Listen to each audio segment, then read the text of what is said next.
मन्नाथ श्री जगन्नाथ मद्गुरु श्री जगद्गुरु मदात्मां सर्वभूतात्मां तस्मै श्री गुरवे नमः। गुरु गोविंद न्याय महाप्रभु श्री जगन्नाथ को प्रणिपात पूर्वक भक्ति निलय कार्यक्रम को मु अभिनंदन दास आपण मान को स्वागत करुच्ची। महाप्रभु हेउचंती अनंत आकाश भली परिव्याप्त समुद्र भली से हेउचंती निर्गुण निराकार ना आदि अच्छी ना अंत अच्छी। जेते तत्व जेते भाव जेते लेखा जेते कथा कहले मध्य तांकर कथा बाणी तांकर भाव को किए बुझे ना बा बुझी पारे ना। किए बुझी पारे ना जी तांको अनुभव करे। से भक्ति भावना रे भक्ति चेतना रे महाप्रभु विभिन्न तत्वर समाहार। से केतबळे द्वितत्वर समाहार, से केतबळे एकतत्वर समाहार, से केतबळे पंचतत्वर समाहार, से केतबळे सप्ततत्वर समाहार, से पुणी केतबळे नवधा भक्तिर नवधा तत्वर मध्य से होचंद समाहार। से क्रम रे आज आमे महाप्रभुंकर एक विशेष आलोचना करिबा। त्रितत्व श्री जगन्नाथ आम सहित ए विषय आलोचना करिबा पई आम सहित आज स्वतंत्र भाव में उपस्थित अछंती। आपण माने जानती ओडिशार विशिष्ट प्राबंधिक विशिष्ट गाल्पिक विशिष्ट सुलेखक एवं सुवक्ता मध्य महाप्रभुंकर अनन्य एक गवेषक महाप्रभुंकर अत्यंत भक्त प्राण अनंत गोपाल पंडा महोदय आसंतु तांको स्वागत करिबा एवं साउंटिबा आजिर कथावस्तु रे भक्ति निलय कार्यक्रम रे। सर्वप्रथमे आपण को स्वागत करूची। हरिओम। जय जगन्नाथ। जय जगन्नाथ। महाबोध स्थिर कनक रुचिरे नील शिखरे बसन प्रसादांत सहज बलभद्रेण बलिना सुभद्रा मध्यस्थ सकल सुरसेवा बसरदो जगन्नाथ स्वामी नयन पथगामी भव तुम्हें। आम कार्यक्रम का आपन को स्वागत करुचे। श्लोक भाव में आपण महाप्रभु को सर्वप्रथम प्रार्थना करी कार्यक्रम को आरंभ करिसंती। निश्चित भाव में मुझे आपन कृतज्ञता ज्ञापन करुच्ची। सा जाना चाहिए महाप्रभु होउचंती विभिन्न तत्वर समाहार। आम तो त्रितत्व विषय आलोचना करवा। गोटे मन में जिज्ञासा आसूची महाप्रभु रत्न सिंहासन रे ये सप्तदा विग्रह अछंती। महाप्रभु रत्न सिंहासन जो विराजमान करुचंती सपदा माने सप्त विग्रह भाव में महाप्रभु कहीं उपासित होउचंती। केहू एक वर्णतीत कालरू मोहदधि कूलरे कल्पवट मूलरे रोहिणी कुंडर अनति दूरे श्रीवत्स खंडशाल रीतिनीति निर्माण कर मंदिर रत्न सिंहासन रे महाप्रभु विराजमान करी त्रितापग्रस्त आध्यात्मिक आदि दैविक आदि भौतिक तापरे तापित जनमान को उद्धार करने महाप्रभु प्रलंबित भुज विस्तार कर बसी। महाप्रभु भक्त मान जगतवासी चतुर्धाम रूप सप्तधा विग्रह रूप रत्न सिंहासन विराजमान करिसेंती। भक्त तांको दर्शन करने धाई जाए निकट में दुख को जणैयापाई दुख को ज्ञापन करने एवं भक्तर दुख को दूरीभूत करने महाप्रभु सदा सर्वदा प्रस्तुत हो रही। महाप्रभुंकर जो चकाचका नेत्र शशांक सविता सम नेत्र को भक्त दर्शन करी लाभ करिछि दिव्यानंद एवं महाप्रभुंकर जो कलामेघ सदृश जो बदन ता दर्शन करने सहित महाप्रभुंकर रंग अधरु निःसृत पीयूष रस को पान करी भक्त ता जीवन को धन्य करिछि एवं तार जन्म को मध्य सार्थक करिछि। महाप्रभु जो सप्तधा विग्रह रूप में विराजमान करिछन्ति रत्न सिंहासन रे तार अंतराल रही एक तत्व। जेतेबेले परम वैकुंठ रे परम विष्णु विराजमान करिथांति से हस्त धारण करिथांति शंख चक्र गदा एवं पद्म। परम विष्णु परम वैकुंठ रे अवस्थान करने समय तांकर अंकरे अवस्थान करथांती श्रीदेवी व महालक्ष्मी एवं तांकर पश्चात भाग रे अनंत सहस्र फणायुक्त होई तांको मध्य ଛାୟା ପ୍ରଦାନ କରିଥାନ୍ତି ଏବଂ ମହାପ୍ରଭୁଙ୍କର ଅବସ୍ଥାନ ହୋଇଥାଏ ସେହି ଶ୍ରୀବତ୍ସ ଖଣ୍ଡଶାଳରେ ଏବଂ ଯେଉଁ ଶଙ୍ଖ ଚକ୍ର ଗଦା ପଦ୍ମ ଧାରଣ କରିଥାନ୍ତି ସେହି ଶଙ୍ଖ ହେଉଛନ୍ତି ଆପଣଙ୍କର ମାଧବଙ୍କର ପ୍ରତୀକ ଏବଂ ଚକ୍ର ହେଉଛନ୍ତି ସୁଦର୍ଶନର ପ୍ରତୀକ, ପଦ୍ମ ହେଉଛନ୍ତି ସୁଭଦ୍ରାଙ୍କର ପ୍ରତୀକ ଏବଂ ଗଦା ହେଉଛନ୍ତି ଭୂଦେବୀଙ୍କ ପ୍ରତୀକ। ଏବଂ ଯେଉଁ ସପ୍ତଧା ବିଗ୍ରହର ବର୍ଣ୍ଣନା ରହିଛନ୍ତି ପରମ ବୈକୁଣ୍ଠରେ ପରମ ବିଷ୍ଣୁଙ୍କ ଯେଉଁ ନିଳୟରେ ସେହି ସପ୍ତଧା ବିଗ୍ରହକୁ ମଧ୍ୟ ସନ୍ଦର୍ଶନ କରିଥିଲେ ଇନ୍ଦ୍ରଦ୍ୟୁମ୍ନ ମହାରାଜ। ଯେତେବେଳେ ସେ ଯଜ୍ଞ କରିଥିଲେ, 1000 ଯଜ୍ଞ ଯେଉଁ ଶେଷ ହେଲା, ସେ ଶେଷ ସମୟରେ ଅବଭୃତ ସ୍ନାନ ପରେ ଯଜ୍ଞ କୁଣ୍ଡରୁ ଯେଉଁ ନୃସିଂହ ଦର୍ଶନ ଦେଇଥିଲେ ପଦ୍ମାସନରେ ଆସୀନ ହୋଇ ନୃସିଂହଙ୍କର ମଧ୍ୟ ଥିଲା ଚତୁର୍ଦ୍ଧା ହସ୍ତ, ଚତୁର୍ଦ୍ଧା ତାଙ୍କର ହସ୍ତରେ ଧାରଣ କରିଥିଲେ ଶଙ୍ଖ ଚକ୍ର ଗଦା ପଦ୍ମ ଏବଂ ତାଙ୍କର ଅଙ୍କରେ ମଧ୍ୟ ଅବସ୍ଥାନ କରିଥିଲେ ଶ୍ରୀଦେବୀ। ପଶ୍ଚାଦ୍ଭାଗରେ ଥିଲେ ମଧ୍ୟ ଅନନ୍ତ ସହସ୍ର ଫଣାଯୁକ୍ତ ଯିଏକି ଛାୟା ପ୍ରଦାନ କରୁଥିଲେ ଏବଂ ଯେଉଁ ନୃସିଂହ ମୂର୍ତ୍ତିକୁ ଦର୍ଶନ କରିଥିଲେ ଇନ୍ଦ୍ରଦ୍ୟୁମ୍ନ ମହାରାଜ, ତାଙ୍କର ଯେଉଁ ଶଙ୍ଖ ସେ ମଧ୍ୟ ଥିଲା ଆପଣଙ୍କର ମାଧବଙ୍କ ପ୍ରତୀକ, ଚକ୍ର ଥିଲା ସୁଦର୍ଶନଙ୍କ ପ୍ରତୀକ ଏବଂ ପଦ୍ମ ଥିଲା ସୁଭଦ୍ରାଙ୍କ ପ୍ରତୀକ ଏବଂ ଗଦା ଥିଲା ଭୂଦେବୀଙ୍କ ପ୍ରତୀକ। ତେଣୁ ଯେଉଁ ସିଂହାସନରେ ଆମେ ଆଜି ଯାହା ଦେଖୁଛୁ, ରତ୍ନ ସିଂହାସନରେ ଯେଉଁ ସପ୍ତଧା ମୂର୍ତ୍ତି ବିରାଜମାନ କରିଛନ୍ତି ବଳରାମ, ସୁଭଦ୍ରା, ଜଗନ୍ନାଥ, ସୁଦର୍ଶନ, ଶ୍ରୀଦେବୀ, ଭୂଦେବୀ, ମାଧବ, ଆଜି ମଧ୍ୟ ଆମେ ରତ୍ନ ସିଂହାସନରେ ଏହି ସପ୍ତଧା ମୂର୍ତ୍ତିକୁ ଦର୍ଶନ କରି ଭକ୍ତ ହେଉଛି ଆମୋଦିତ, ଭକ୍ତ ଲାଭ କରୁଛି ମହାନନ୍ଦ, ଭକ୍ତ ଲାଭ କରୁଛି ଦିବ୍ୟାନନ୍ଦ।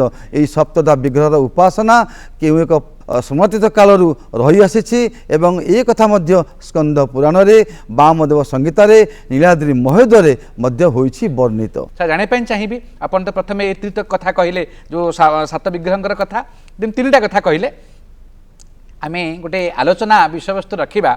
ଶ୍ରୀଦେବୀଙ୍କର ଉପାସନା ଥାଏ, ଆମେ ଦେଖୁ ଶ୍ରୀଦେବୀ ଭୂଦେବୀଙ୍କର ଉପାସନା ଥାଏ। ଯେହେତୁ ଆମେ ବିଭିନ୍ନ ବିଷୟରେ ଆଲୋଚନା କରୁଛେ, ଅନ୍ୟ ମାଧବଙ୍କ ବିଷୟକୁ ଯିବା, ପତିତପାବନ ବିଷୟକୁ ଯିବା, ତେବେ ଶ୍ରୀଦେବୀଙ୍କର ଉପାସନା ଆପଣ କିଭଳି ଦେଖନ୍ତି? ଶ୍ରୀକ୍ଷେତ୍ରରେ ଶ୍ରୀଦେବୀଙ୍କର ଯେଉଁ ଅର୍ଚ୍ଚା ବିଗ୍ରହ, ତାଙ୍କ ଯେଉଁ ବିଗ୍ରହ ରହିଛନ୍ତି ରତ୍ନ ସିଂହାସନରେ, ତାହା ଆରମ୍ଭରୁ ପରମ ବୈକୁଣ୍ଠରେ ଥିଲେ ଏବଂ ଯେତେବେଳେ ଇନ୍ଦ୍ରଦ୍ୟୁମ୍ନ ମହାରାଜ ଦର୍ଶନ କଲେ ତାଙ୍କୁ ମଧ୍ୟ ଦର୍ଶନ ଦେଇଥିଲେ ଶ୍ରୀଦେବୀ ଆମର ନୃସିଂହଙ୍କର ଅଙ୍କରେ ଅବସ୍ଥାନ କରି ଏବଂ ଏବେ ମଧ୍ୟ ଆମେ ରତ୍ନ ସିଂହାସନରେ ଶ୍ରୀଦେବୀଙ୍କୁ ହିରଣ୍ମୟୀ ପ୍ରତିମା ଭାବରେ, ସୁବର୍ଣ୍ଣର ପ୍ରତିମା ଭାବରେ ଆମେ ସନ୍ଦର୍ଶନ କରିଛୁ। ମହାପ୍ରଭୁଙ୍କର ବାମ ଭାଗରେ ମା ବିରାଜିତା ଏବଂ ଯେତେବେଳେ ରାମାନନ୍ଦ ଆସିଲେ, ଦ୍ୱାଦଶ ଶତାବ୍ଦୀ ରାମାନନ୍ଦାଚାର୍ଯ୍ୟ ଆସିଲେ, ଦ୍ୱାଦଶ ଶତାବ୍ଦୀରେ ମହାଲକ୍ଷ୍ମୀଙ୍କର ଏକ ସ୍ୱତନ୍ତ୍ର ମନ୍ଦିର ମଧ୍ୟ ସେ ନିର୍ମାଣ କରାଇଥିଲେ ଏବଂ ମହାଲକ୍ଷ୍ମୀଙ୍କର ଯେଉଁ ବିଭିନ୍ନ ରହିଛି ପୂଜା ପଦ୍ଧତି ଏବଂ ତାଙ୍କ ଯେଉଁ ଯାନିଯାତ୍ରା ରହିଛି ତାହା ମଧ୍ୟ ସେବେଠାରୁ ହୋଇଥିଲା ପ୍ରଚଳିତ। ବିଶେଷ କରି ମା ମହାଲକ୍ଷ୍ମୀଙ୍କର ପ୍ରତି ଗୁରୁବାର ଯାଇଥାନ୍ତି ମାଦଣା ମଣ୍ଡପକୁ, ସ୍ୱତନ୍ତ୍ର ପୂଜା ବିଧି ତାଙ୍କର ହୋଇଥାଏ ଅନୁଷ୍ଠିତ। ଏତଦ୍ ବ୍ୟତୀତ ଆମର ଯେଉଁ ହୁଏ ରଥଯାତ୍ରା, ତା ଦେହରେ ମଧ୍ୟ ମାଙ୍କର ରହିଛି ସ୍ୱତନ୍ତ୍ର ଏକ ବିଧି ରହିଛି, ତାଙ୍କର ମଧ୍ୟ ଯାତ୍ରା ରହିଛି। ଯେତେବେଳେ ପ୍ରଭୁ ମାଙ୍କୁ ନ ନେଇ, ମହାଲକ୍ଷ୍ମୀଙ୍କ ସାଙ୍ଗରେ ନ ନେଇ ଯାଇଥାନ୍ତି ଗୁଣ୍ଡିଚା ମନ୍ଦିରକୁ, ସେତେବେଳେ ମହାଲକ୍ଷ୍ମୀ ହୋଇଥାନ୍ତି ଦୁଃଖିତା ଏବଂ ଦୁଃଖରେ ଅଭିଭୂତା ହୋଇ ସେ ଯାଇକି ତାଙ୍କର ଦୁଃଖକୁ ଜଣାଇଥାନ୍ତି ମା ବିମଳାଙ୍କ ନିକଟରେ ଏବଂ ମା ବିମଳା ତାଙ୍କ ଦୁଃଖକୁ ଅପନୋଦନ ପାଇଁ ଦେଇଥାନ୍ତି ଏକ ମୋହଚୂର୍ଣ୍ଣ ଏବଂ ସେହି ମୋହଚୂର୍ଣ୍ଣକୁ ଧାରଣ କରି ମା ମହାଲକ୍ଷ୍ମୀ ଗମନ କରିଥାନ୍ତି ଗୁଣ୍ଡିଚା ମନ୍ଦିରକୁ ଏବଂ ତାଙ୍କ ମନ ଭିତରେ ଯେଉଁ ଅଭିମାନ ବ୍ୟଞ୍ଜିତ ଅଭିବ୍ୟକ୍ତି ସୃଷ୍ଟି ହୋଇଥାଏ, ଯେଉଁ କ୍ରୋଧର ସାମାନ୍ୟତମ ଚିହ୍ନ ରହିଥାଏ, ଯାଇଥାନ୍ତି ପ୍ରଭୁଙ୍କୁ ଦର୍ଶନ କରିବା ପାଇଁ, କିନ୍ତୁ ଯେତେବେଳେ ପ୍ରଭୁଙ୍କ ସହିତ ଦର୍ଶନ ହୋଇପାରେ ନାହିଁ, ତାଟି ପଡ଼ିଯାଏ ଏବଂ ଦର୍ଶନ ନ ହେବା ଫଳରେ ମା ହୁଅନ୍ତି କ୍ରୋଧାନ୍ୱିତା ଏବଂ ମା ଯେତେବେଳେ ପ୍ରତ୍ୟାବର୍ତ୍ତନ କରନ୍ତି ସେତିକିବେଳେ ରଥର ଏକ କାଠ ମଧ୍ୟ ଭାଙ୍ଗି ଦିଅନ୍ତି ଏବଂ ସେ ହେରା ଗୌରୀ ସାହି ଦେଇ ପ୍ରତ୍ୟାବର୍ତ୍ତନ କରନ୍ତି ଶ୍ରୀମନ୍ଦିରକୁ। ଏବଂ ଏଇ ଯେଉଁ ଯାତ୍ରା ସହିତ ମଧ୍ୟ ଅନେକ ସମୟରେ ଯେତେବେଳେ ରୁକ୍ମିଣୀ ବିବାହ ହୁଏ ସେତେବେଳେ ମଧ୍ୟ ମାଙ୍କର ଯେଉଁ ପ୍ରତିମା ମଧ୍ୟ ଯାଇଥାନ୍ତି ଏବଂ ରୁକ୍ମିଣୀ ବିବାହରେ ମଧ୍ୟ ସେ ଅଂଶଗ୍ରହଣ କରିଥାନ୍ତି। ଏତଦ୍ ବ୍ୟତୀତ ଶ୍ରୀଦେବୀ ଭାବରେ ମା ଯେଉଁ ଆମର ଶ୍ରୀକ୍ଷେତ୍ରରେ ଅନୁଷ୍ଠିତ ହୁଏ ଚାପ ଖେଳ, ଯେଉଁ ନରେନ୍ଦ୍ର ଯେଉଁ ଚାପ ହୁଏ ସେଥିରେ ମଧ୍ୟ ମା ବିରାଜମାନ କରିଥାନ୍ତି ଚାପରେ। ଏବଂ ଯେତେବେଳେ ଯାଆନ୍ତି ଯେଉଁ ମଣି ବିମାନ ଯାଇଥାଏ ସେହି ମଣି ବିମାନରେ ମା ମଦନ ମୋହନଙ୍କ ସହିତ ଅବସ୍ଥାନ କରିଥାନ୍ତି, ତାଙ୍କ ସହିତ ମଧ୍ୟ ଯାଇଥାନ୍ତି ଭୂଦେବୀ। ତେଣୁ ଶ୍ରୀଦେବୀ ଭୂଦେବୀ ମଣି ବିମାନରେ ମଦନ ମୋହନଙ୍କ ସହିତ ଅବସ୍ଥାନ କରି ଯାଇଥାନ୍ତି ଚାପ ଖେଳିବା ପାଇଁ ନରେନ୍ଦ୍ରକୁ ବାହାର ଚନ୍ଦନ ଭାବରେ 21 ଦିନ ବ୍ୟାପୀ ଯେଉଁ ଚନ୍ଦନ ହୋଇଥାଏ ଅନୁଷ୍ଠିତ। ଏବଂ ମା ମଧ୍ୟ ଯେତେବେଳେ ଦୋଳଗୋବିନ୍ଦଙ୍କର ଯାତ୍ରା ହୁଏ ଦୋଳମଣ୍ଡପକୁ ଫାଲ୍ଗୁନ ମାସରେ, ସେହି ସମୟରେ ମଧ୍ୟ ମା ଦୋଳଗୋବିନ୍ଦଙ୍କ ସହିତ ମଧ୍ୟ ଅବସ୍ଥାନ କରିଥାନ୍ତି ଏବଂ ମାଙ୍କର ଯାତ୍ରା ଦୋଳଗୋବିନ୍ଦଙ୍କ ସହିତ ଏବଂ ମଦନ ମୋହନଙ୍କ ସହିତ ହୋଇଥାଏ। ଏବଂ ଏତଦ୍ ବ୍ୟତୀତ ଯେଉଁ ଆମର ହୁଏ ଝୁଲଣ ଲୀଳା ପ୍ରାବୃଟ ରାସ ଯେଉଁ ଅନୁଷ୍ଠିତ ହୁଏ ଶ୍ରୀକ୍ଷେତ୍ରରେ, ଏବଂ ଆମର ସେହି ଯାତ୍ରାରେ ମଧ୍ୟ ମା ଯାଇଥାନ୍ତି ମଦନ ମୋହନଙ୍କ ସହିତ। ତେଣୁ ପ୍ରତିଟି ସମୟରେ ଜଗନ୍ନାଥଙ୍କର ଚଳନ୍ତି ପ୍ରତିମା ସହିତ ଶ୍ରୀଦେବୀ ଭାବରେ ମହାଲକ୍ଷ୍ମୀ ଗମନ କରିଥାନ୍ତି ଏବଂ ମହାଲକ୍ଷ୍ମୀଙ୍କୁ ଛାଡ଼ି ବୋଧେ ଅନେକ ଯାନିଯାତ୍ରା ହୋଇପାରିବ ନାହିଁ ବୋଲି ଆମମାନଙ୍କର ବିଶ୍ୱାସ ଏବଂ ମତ। ମହାପ୍ରଭୁଙ୍କର ପତିତ ପାବନର ଉପାସନା ତ୍ରିତତ୍ତ୍ୱରେ, ତ୍ରିଭାବରେ, ତ୍ରିତତ୍ତ୍ୱରେ ଆପଣ କିଭଳି ଦର୍ଶନ କରନ୍ତି? ଶ୍ରୀକ୍ଷେତ୍ରରେ ଏକାଧାରରେ ଆମେ ତିନି ପତିତ ପାବନଙ୍କର ଦର୍ଶନ କରିଥାଉ। ଭକ୍ତ ଯେତେବେଳେ ମହାପ୍ରଭୁଙ୍କର ଦର୍ଶନ ଉଦ୍ଦେଶ୍ୟରେ ଗମନ କରିଥାଏ ବହୁ ଦୂରରୁ, ବିଶେଷ କରି ବାଟ ମଙ୍ଗଳାଙ୍କ ପାଖରୁ ସେ ଦର୍ଶନ କରିଥାଏ ପତିତ ପାବନ ବାନାକୁ। ଯେତେବେଳେ ସେ ଯାଇ ପହଞ୍ଚିଯାଏ ବଡ଼ଦାଣ୍ଡରେ, ବଡ଼ଦାଣ୍ଡର ଧୂଳିକୁ ନିଜର ଶରୀରରେ ପ୍ରଲେପ କରି ଯେତେବେଳେ ଚାହିଁ ଦିଏ ଯେଉଁ ମହାପ୍ରଭୁଙ୍କର ଯେଉଁ ଶ୍ରୀମନ୍ଦିର ଉପରେ ଫରଫର ହୋଇ ଉଡ଼ୁଥିବା ପତିତ ପାବନ ବାନାଙ୍କୁ ଦର୍ଶନ କରେ, ସେ ଅଭିଭୂତ ହୋଇଯାଏ। ଏବଂ 14 ହାତର ଯେଉଁ ପତିତ ପାବନ ବାନା ନୀଳଚକ୍ରରେ ଉଡ଼ୁଥାନ୍ତି ସେ ମଧ୍ୟ ଫରଫର ହୋଇ ଭକ୍ତମାନଙ୍କୁ ଡାକୁଥାନ୍ତି, ହେ ଭକ୍ତଗଣ, ଯଦି ପାପ ଛଡ଼ାଇବାକୁ ଚାହୁଁଛ ତେବେ ଏଇ ପୁରକୁ ଆସ, ଏ ହେଉଛି ପାପ ଛଡ଼ା ପୁର।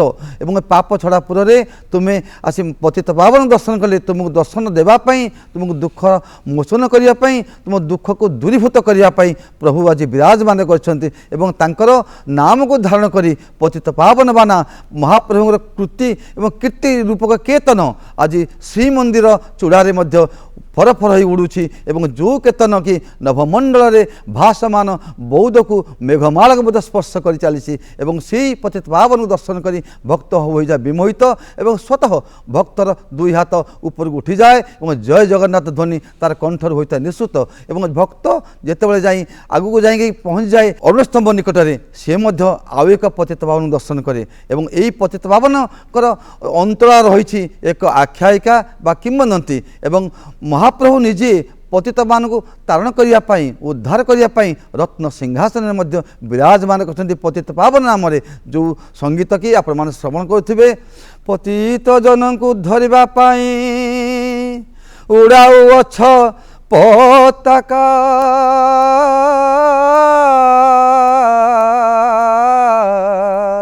ବାହୁ ଟେକି ତୁମ୍ଭେ ବସି ଚାହୁଁ ଚାହୁଁ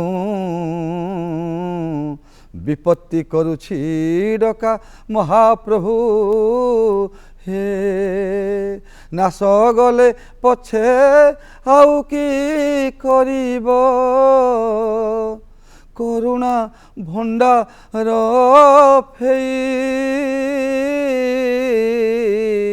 ଦୁଃଖୀ ଗଲେ ନାଶ ଅର୍ଜିବ କି ଯଶ, ପଛେ ଚୌବର୍ଗ ଦେଇ ମହାପ୍ରଭୁ ହେ। ତେଣୁ ଭକ୍ତ ଆଜି ପତିତ ପାବନ ଦର୍ଶନ କରି ତାର ଦୁଃଖକୁ ସେ ମୋଚନ କରୁଛି, ତା ତ୍ରିତାପକୁ ମଧ୍ୟ ଦୂରୀଭୂତ କରିପାରୁଛି।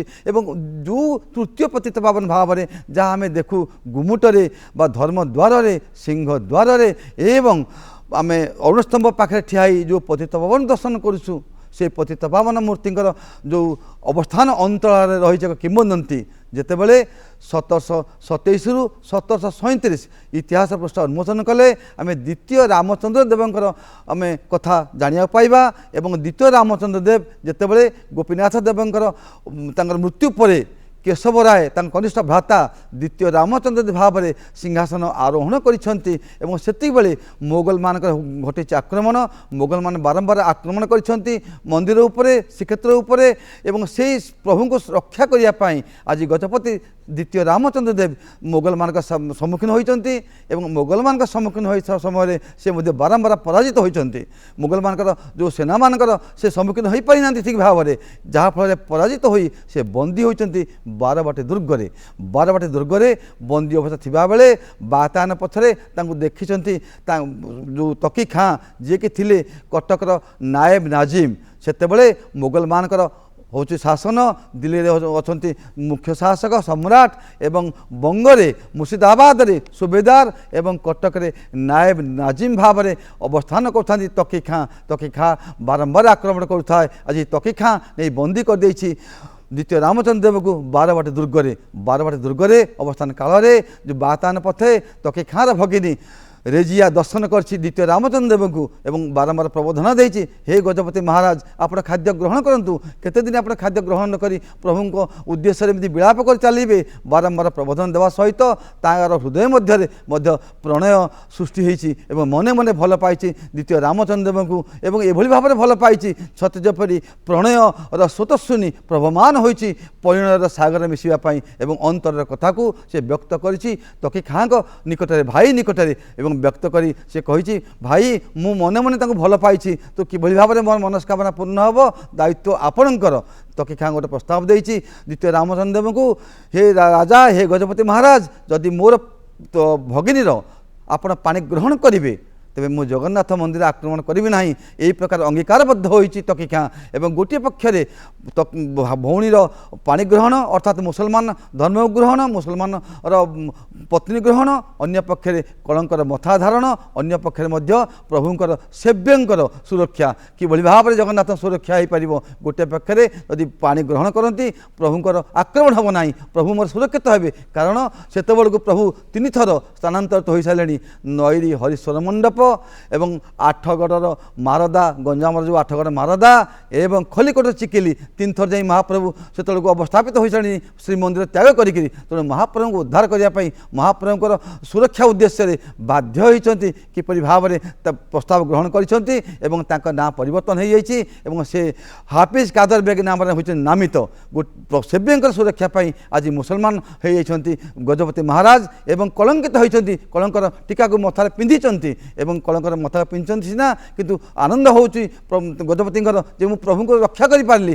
और जिते बड़े ग्रहण कर तकीकार प्रस्ताव हाफिज कादर बेग नाम नामित होती से मुक्त होती बंदी जीवन महाप्रभुंकर दीर्घ कथा तेणु हाफिज खांकर भक्ति भावना रे महाप्रभु उद्बुद्ध हो महाप्रभु दर्शन देइचंती गुमुटरे एवं पतित पावन रूप तांकर पूजा होइचंती या परे परे तृतीय पतित पावन बाना प्रथम पतित पावन द्वितीय पतित पावन होती महाप्रभु रत्न सिंहासन विराजमान करी पतित मान को उद्धार करने पतित मान को तारण करने पतित मान दुख को दूरीभूत करने पतित मान को त्रिताप मुक्त करने रत्न सिंहासन जो मूर्ति जो दार बीतनु प्रभु धारण कर अन्य एक नाम पतित पावन तेज निश्चित रूप से 3 पतित पावन को आम दर्शन करें त्रितत्व तेज श्रीक्षेत्र उपासित होता आउ क्यों त्रिधार तत्व आप उपासना उपलब्धि 3 पुरुषोत्तम आविर्भाव घटी श्रीक्षेत्र में आम कपिल संहिता देखा सर्वेशांग चैव क्षेत्राणां राजा श्री पुरुषोत्तम सर्वेशांग चैव